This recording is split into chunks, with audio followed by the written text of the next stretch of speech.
Hi, in this video we're going to talk about a ratio call spread.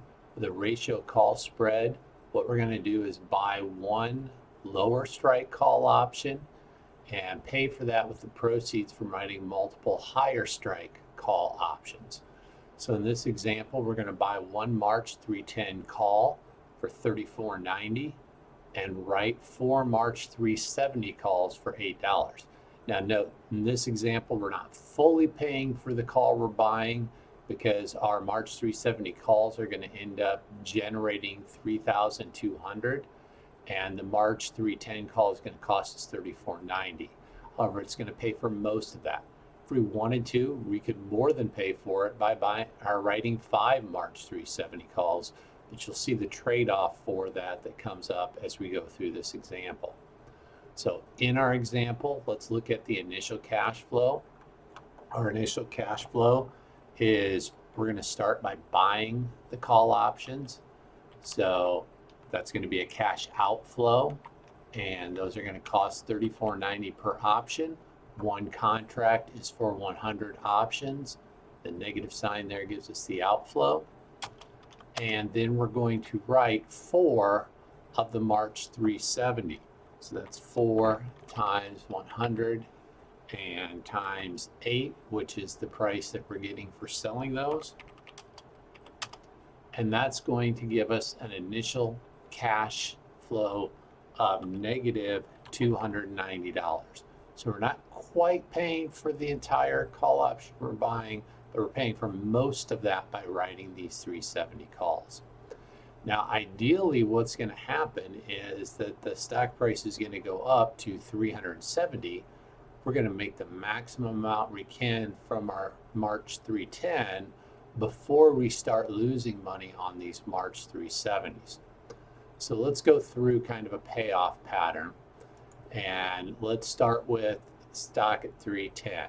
Now notice anywhere below 310 it's the same thing, because below 310 the option we own, the options we wrote, they're all going to expire worthless. So our cash flow is going to be 0 for the one we own. It's going to be 0 for the ones we wrote.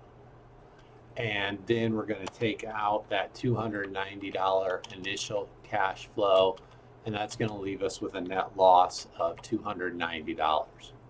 Now, as the stock price rises above 310, we're going to start making money on this March 310 call, but we're not going to lose anything on these 370 calls until the stock price gets above 370. Now, when I talk about this, I'm talking about at expiration. Because of speculative premium, we might lose a little bit on these as the stock price goes up, but if we hold this until expiration, we're not going to have to worry about that. So at 330, we now own 100 of the calls. They give us the right to buy a $330 stock for $310. That's going to create a $20 value. And at this point, we're not losing anything yet on the March 370s that we wrote, less the $290 initial investment, and that's going to give us a net profit of $1,710. If the stock price goes up to 350, even better, because now we're making $40 on each call option. We can buy the stock for 310, turn around and sell it at the market price of 350. So that's 100 times 40. Our 370 calls are still expiring worthless, so we don't have any cash outflow associated with that. And we lost our 290 when we established the position. That gives us a net profit of $3,710. At 370, and again, this is our best case scenario, because now we're making $60 on each of the 310s that we own, and the 370s are going to expire worthless. There's no net advantage to it being able to purchase $370 stock for $370, so it's not going to have any value. So we have 100 times 60 minus 0 minus the 290, and that gives us a profit of $5,710. Now at 390, things have turned around. We're still making money on the 340 call, but now we're losing $4 for every dollar that we made over here on the March 370. The reason we're losing 4 is because we wrote 4 of these call options. They were way out of the money when we wrote them, so we didn't get as much. And that's why we had to write more of those to make this worthwhile. So we still are collecting on the call option that we own. We are now going to get $80 for that, but we're now going to lose 4 times 100 times 20 on the call options that we wrote. Plus, we're going to lose that $290 initial cash flow, which means we get 8,000, we lose 8,000. That pushes us to 0. Minus the 290, we take a net loss of $290.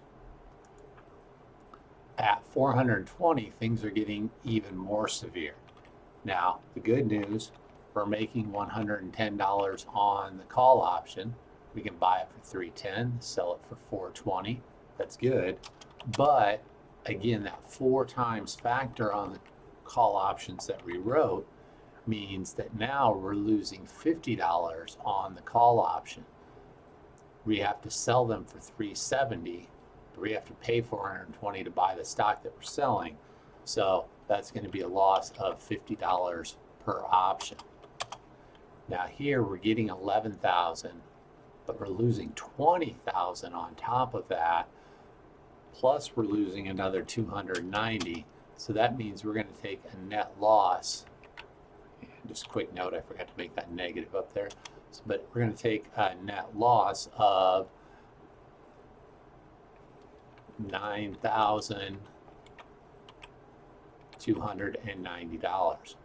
What happens when the stock goes up beyond 420? Again, we still lose more money because we make $1, we lose $4, so we're losing $300 for every dollar the stock price goes up above 420. Now our maximum profit, you can see right here, we calculated that already, 5,710, and that occurs when the stock price equals 370. We know that because that's right before we start losing money on the call options that we wrote. Our maximum loss is theoretically unlimited. Now in a practical sense, it's not unlimited. And the reason I say that is the stock price is not going to rise to $50,000 or anything like that.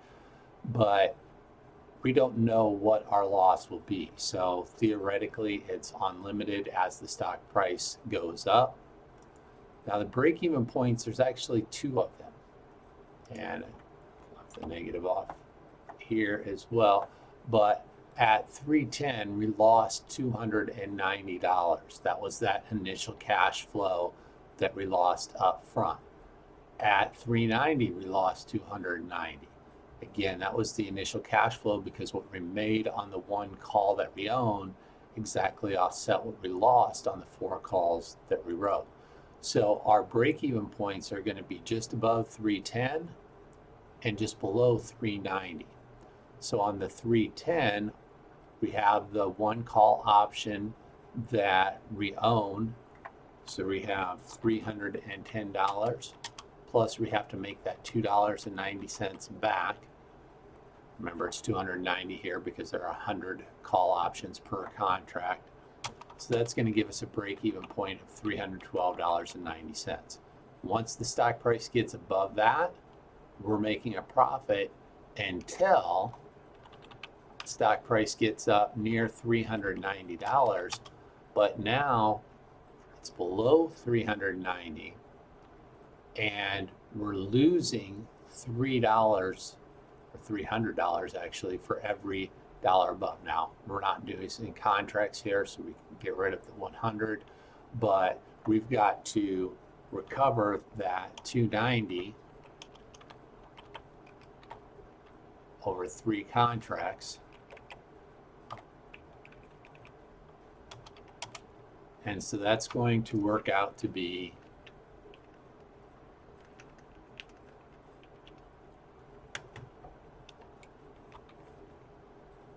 $389.03 is our second break-even point. We make money between $312.90 and $389.03. Below $312.90, we lose money, and at that point, the most we can lose is $290. Anything above $389.03, we start to lose money, but here, again, the loss is potentially unlimited. So those are our break-even points. If we want to see what this looks like graphically, you can see here, and I put a 290 here, but you can extend this out all the way down to zero. You're just a little bit below that zero line. That's the $290 loss. Here you can see that first break-even point goes up, maximum profit at $370, and then we start dropping. Now we're still profitable. It's just below the maximum profit. This is the $389.03 right here. And you can see as the stock price keeps going up, we keep losing more and more. And this line just keeps going down in a linear pattern as the stock price goes up. So that's a ratio call spread. Effectively, this is making a bet that the stock price is going to go up. You have a limited potential loss as long as the stock price doesn't go up dramatically. So you want the stock price to go up, just not too far. If it goes up too far, that's where you're going to start to take the big losses. Again, we used a 4-to-1 ratio. If you wanted, you could use a 5-to-1. The upside is you'll make a profit there all the way up until your break-even point on the downside, but then you're going to lose $4 for every dollar the stock price rises, as opposed to 3. The higher the number of options that you write to pay for your initial option you buy, the bigger the potential loss as the stock price goes up. Now, as with all the option models that we're doing in here, this ignores transaction costs, it ignores taxes. It's just looking at what happens at expiration for these options. In practice, incorporating these is probably going to be a little less profitable because you're going to have those transaction costs and taxes that you have to worry about. Thank you.